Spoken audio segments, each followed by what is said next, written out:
Marcelo, baby, with MJ for the $20 super check. Can you get Richard Cooper and RH to the debate? I'll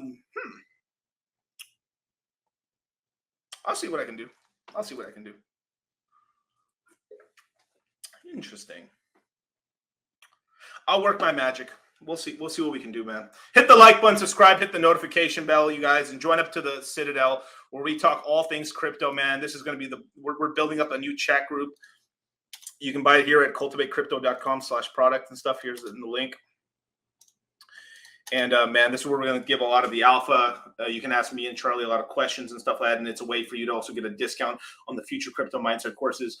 We will not have another crypto mindset Q4 will not come out until at least November, December. So just FYI, there's the crypto mindset is closed. It just finished up this Sunday. So just shout out to you guys, man. And I sold my principal in Luna at 100 and held it to fairy dust.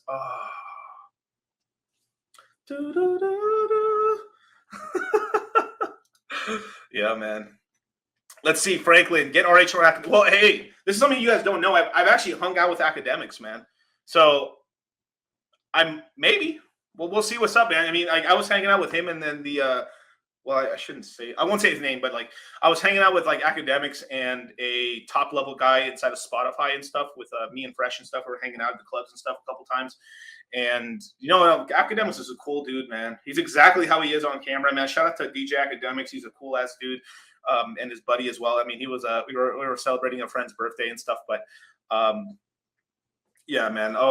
With time, you guys, these, in order to get these interviews and things in time, it does take time and building up connections and stuff like that. But we will, I'm gunning for the Hex community, so I'm always trying to get interviews for Richard and everything else and stuff like that. So that, to tell you the truth, that academics interview it's a non-zero chance. So it will happen probably at some point.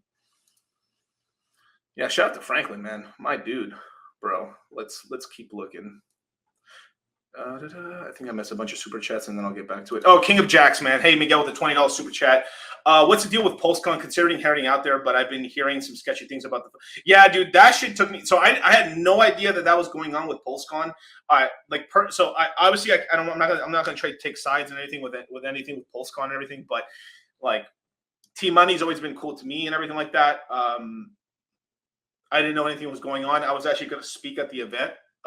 As I was going to speak at the event and stuff because I was going to be in Vegas at the time because right now me and Rolo are shopping around for real estate right now in terms just to build a studio and stuff here in Vegas. So we're kind of going around the space and stuff like that. So I was going to be in town. So what's going to happen is there's kind of what's going on since if PulseCon's not going to happen. Oh, well, so what we're going to do instead is we're just going to end up doing all these group meetups and stuff like that and just kind of hang out here in Vegas with all the Hex kids. We're just going to make it a Hex week. So anyone who wants to hang out with me and a bunch of the other people from the Hex community, Hexologists, a bunch of other guys are coming down and stuff going to be here in Vegas. We're just going to be hanging out at different events, going to different casinos and just hanging out with the boys and the girls and stuff like that. So if you can come out to Vegas, come out to Vegas. Just rent a hotel anywhere on the strip with just whatever, you don't have to spend an arm or a leg or anything like that. And if you already bought a ticket or bought a plane ticket, then fucking just come anyway. We're going to have fun. I'm going to get Kareem the Dream. I'm getting him out there from Miami. He's coming out here. He's coming over here to Vegas and stuff. So it's going to be me and Kareem and a bunch of other guys. We're going to be out here in Vegas, just, hanging out with Hexicans, shaking hands, kissing babies, and doing all kinds of stuff. So shout out to you guys. Kenny F, $10 super chat. DM wait, and use a crypto consult for my portfolio. Just DM me, man. I'll hit you up. I'll hit you up with the stuff with the information. So, thank you, Kenny G.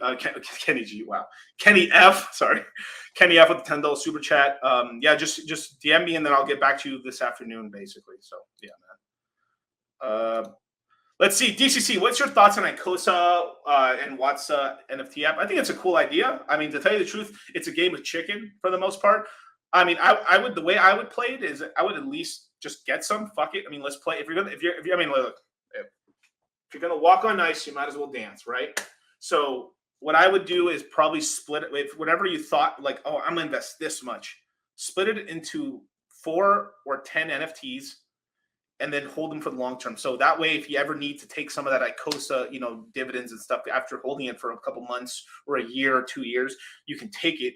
And then you still have these long term, it's sort of treating it like a staking ladder where maybe you have 10 of them or 4 of them. And then anytime you need a little bit of cash or you're just like, damn, my coast is doing really good, cut you a slice of that cake, and then you still have the rest of the ones that are still getting the huge amount of bonus and stuff. And for the last man standing, that's the way I would personally play that, Drew. But thank you so much for the $2 Australian, man. Let me scroll down to the new comments and stuff. There we go. I caught up finally, man. We're working on that. We'll see what's up with him.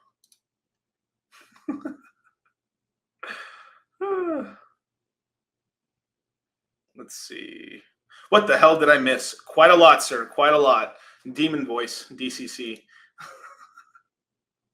Yeah, shout out to Hex Monkey. I'll be at all the meetup events in Las Vegas. Yeah, I think Nagabo. And shout out to my boy Nagabo. I'm gonna try to have Nagabo on my channel maybe sometime this week. Basically, he's gonna have a huge mansion party at the same time and stuff like that. So if any of you guys want to go to the mansion party, it's gonna be pretty lit. And I'm gonna be there as well as Nagabo and a bunch of other guys. I think the guys from Mintra as well. They're also coming. And yeah, it's gonna be pretty cool. There's also all kinds of other parties kind of going on at the same time as well. So definitely say what you guys, if you guys want to hang with Hexicans and stuff like that and kind of party and stuff like that, like definitely come through. It's a great way to network and town of brotherly love, right?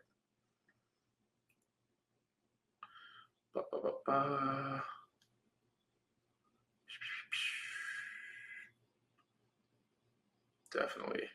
Yeah, DJ Academics is really funny. He's a super smart guy as well. Hyper intelligent, man. Really, really smart, man.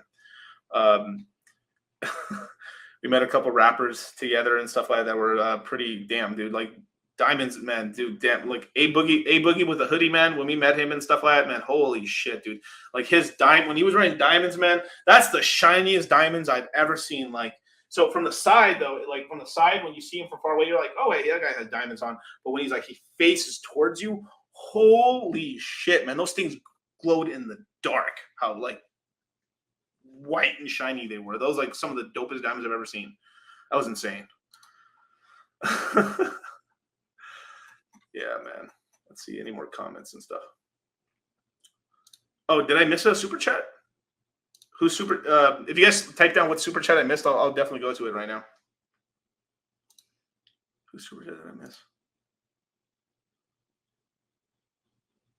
Oh, Tap 2. I think I missed one of yours, right? Let me see. I'm so sorry. We got so many comments going on right now. Hit the like button, subscribe, hit the notification bell, and then I'm gonna get on to this this magical story. Wow, I can't find your comment. Oh, here we go. Tap 2 with the $50 super chat. By the way, sent you some vids for when I stayed when I was in the Philippines on Telegram. Is there such a thing as being too much of a Hexican? Not really.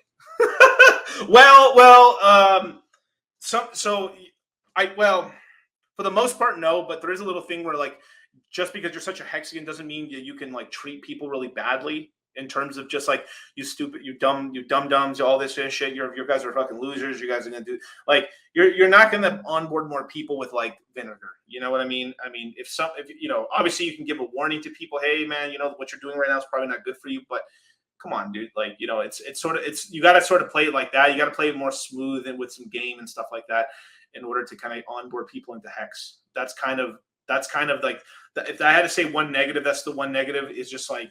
Being a little too negative towards other people and like their coin choices. And I mean, I was guilty of this too. I was a very staunch anti-XRP, ADA guy. I had made money with ADA, made a lot of money on ADA. Didn't really make any money with XRP and stuff like that back in the day, but it's just more of the things like you have to let people do their due, but then hey, like you just introduce it to them and stuff, and over time you convince people, and this has like really worked for me in terms of onboarding a lot of people into the Hex ecosystem. Well, now Hex ecosystem, and as well as into cryptocurrency and stuff, because like I mean, it's like some people just don't want to be sold. They believe their shit, and that just is what it is. But like you're not going to make any friends. It's just better if like it's better to have that person as neutral instead of enemy towards you for like essentially being too hard on them. And I would say that was probably one of the only things that I would be like what the Hexicans got to kind of fix a bit is like you got to watch how it isn't like you're going on YouTube to just basically do like sport, like essentially like debates or something like that, right? But in real life and also on the internet and stuff, you can't be that mean to people. pretty much, because people could just like say, fuck that shit, I ain't doing that. And then you may have closed off that person, which closes off another 5, 6 more people. And it just ends up having this kind of negative downstream effect over time.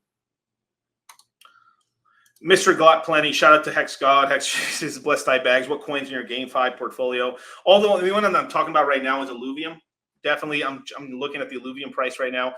I'm trying to catch the low on Illuvium and start locking up some coins and also holding liquid. But I think that's a long-term, big game that I'm looking into and stuff like that. And just respectfully for a lot of the guys who took the crypto mindset course, I'm not going to talk about a lot of the GameFi coins and stuff just because of for the guys who have gone to the course and stuff. But over time, I'll probably end up talking about some of the GameFi coins.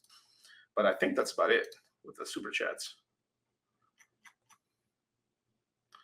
Damn, this chat's yes, sir. Crypto sloth, baby, man.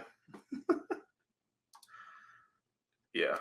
Let's see, Mr. Impersonator. I heard losers in the chat say that Kareem and Gary turned them off in Telegram chats. But at the end of the day, Kareem onboarded probably more people than we can count. So, well, I can count quite a lot, sir. No, Kareem is a great guy. Look. You need all types of kind of onboarders, right? There's one thing, like Kareem's never been much of a dick, like at all. Like I've seen him in streams. Like he can be very strong in terms of like how his sales, because he's a salesman. Kareem is a salesman, as good as they come. But like at the end of the day, you need different types of people to onboard, right? Like you need Gary is a great onboarder to get like high level, high net worth sort of guys from the traditional space. Kareem is really good at getting like a lot of the salesman type guys into Hex and stuff like that. I'm really good at getting new people into the Hex community in terms of I've never been in crypto or like a lot of like guys starting up in the crypto space. That's like a good branch. The thing is we all kind of fit like at the end, like it's now this isn't politically correct, but I don't give a fuck. I'm just gonna say it. But at the end of the day, people sometimes just want to be onboarded by people that look like them. Like it just is what it is. Sometimes this Asian guy doesn't want to get onboarded by me or some shit, and then like some Asian dude talks to him and he's like, "Bro, I'm in." It just is what it is. Like there's different. It's the same thing Richard's talking about. Like if you're talking to this girl right here and she only likes black guys and you're not a black guy, well, guess what? You ain't picking her up. Maybe over a long period of time, sure, but it's just not going to happen in the beginning, because if someone's set their mind and you're not going to change them, you're not going to change them, But Kareem does a lot of great things in the background and stuff like that, and he's on board a group of people and stuff like that. And, shout out to him. He's onboarded quite a lot of people from like the island communities and the African communities and stuff like that, which is really needed because right now in the crypto space, dude. This is like hand on the Bible, man. I've been to the conventions, dudes. Like it is 95% Asian white. 95% Asian white in all these like in terms of what I see on crypto Twitter and I see at like real life events and stuff, not in the Hex community, just like overall crypto events and stuff like that. It is 95% Asian white. And it's like 5% black and everyone else. And that's the truth. Now, like some people ain't gonna be comfortable with that, but you guys have come here for the truth and stuff like that. So I'm gonna tell you the truth. That's literally what it is. Now, once people come into the space and they acclimate to somebody and they're like, oh, okay, they change, and they're like, then you start looking, you look as people, but that's just more of I would attribute a lot of that just more because the people who end up creating the programming and doing that are just in that race, but that's just what it is, Now, through me and Charlie and stuff, we've been able to onboard a lot. Yeah, 5% women as well. Yeah, well, I count that as like there's women of each race and stuff. So I'm not splitting it up in terms of like gender and stuff. But I've been able to onboard quite a lot of Latinos and a ton of through Fresh and Fit and stuff. I've been able to. Me and Charlie have onboarded so many African Americans, Africans into the crypto space and stuff through like going onto all these red pill channels and Fresh and Fit and stuff. And then on top of that, we've gotten a ton of Canadians and Australians. Like the amount of communities that wouldn't have been in crypto without our efforts is insane. And I'm just going to keep helping that on, man.